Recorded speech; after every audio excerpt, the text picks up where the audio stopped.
એલઆઈસીની નવી યોજના જીવન ઉત્સવ.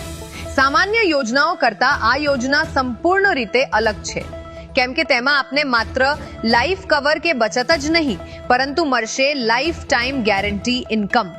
આ યોજનામાં ખાસ વાત એ છે કે એક નક્કી સમય સુધી અથવા તો એક જ વાર પ્રીમિયમ ભરો અને પછી 25 વર્ષ પછીથી દર વર્ષે મેળવો નિશ્ચિત આવક, જે આખા જીવનભર ચાલશે. એટલે કે કામકાજના સમય પછી પણ તમારા માટે એક સ્થિર આવકનો સ્ત્રોત ઊભો રહેશે. સાથે સાથે મળશે લાઈફ કવર, જેથી આપના પરિવારને પણ મળશે નાણાકીય સુરક્ષા. એટલે આ યોજના આપશે બે મોટા ફાયદા: આજીવન આવક અને પરિવાર માટે ખાતરીપૂર્વકની સુરક્ષા. જો તમે ભવિષ્ય માટે નિશ્ચિત આવક અને પરિવાર માટે નાણાકીય સુરક્ષા ઈચ્છો છો, તો એલઆઈસી નું જીવન ઉત્સવ છે એકદમ યોગ્ય પસંદગી. જો તમારે પણ આ યોજનામાં રોકાણ કરવું હોય તો નરેશભાઈનો સંપર્ક કરો અને મેળવો ગેરંટેડ ઇન્કમ.